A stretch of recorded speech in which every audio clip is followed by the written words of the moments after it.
Oklahoma families are scrambling to find or pay for childcare with funding cuts going into effect next month. Thanks for joining us. I'm Nathan Thompson. And I'm Shay Rozzi. We told you about the concerns over Oklahoma Human Services ending childcare subsidy grants for kids ages 6 and up. Now those families have until the new year to find care or come up with thousands of dollars to keep their children with licensed providers. Fox 23's Devin Lyon joins us live in the newsroom. Devin, you talked to a mom who says this will hit her family hard. Exactly, and providers tell me that hundreds, maybe even thousands of Oklahoma families will be in that same position with little notice right as we head into the holidays. This is the last month where those subsidy grants will cover low-income families with school-aged children. Starting January 1st, they're just going to have to find a new plan.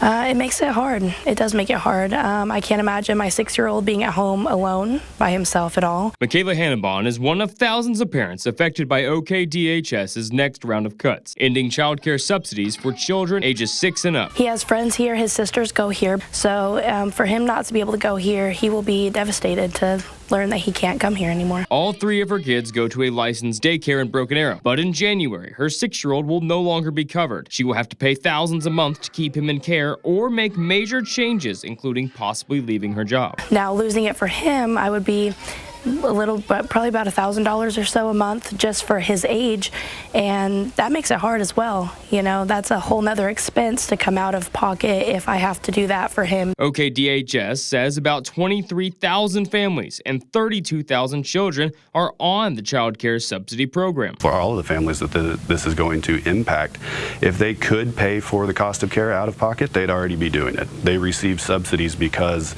the cost of care is so high that their income level does not permit them to pay out of pocket for quality care. Providers say they were told the cuts stem from the end of COVID-19 relief funds, the federal government shutdown, and a broader funding crisis. It is a convenient crisis. It's a cover.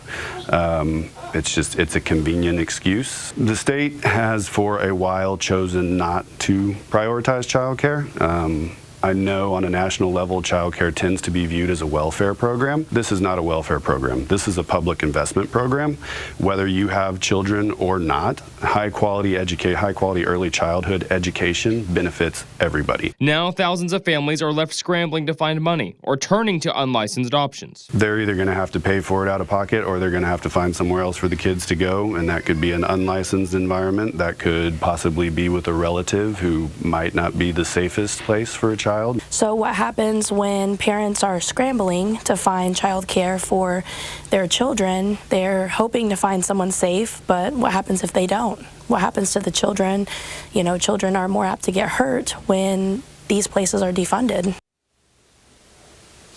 Last legislative session, DHS, like other state agencies, were asked by lawmakers not to request a budget increase. Even though the subsidy grant program is largely funded by federal dollars, providers tell me that that flat budget mixed with rising labor costs could be what's driving these cuts. So they're urging parents like Michaela to reach out to their local legislators and bring them any thoughts or concerns around this if it impacts your family.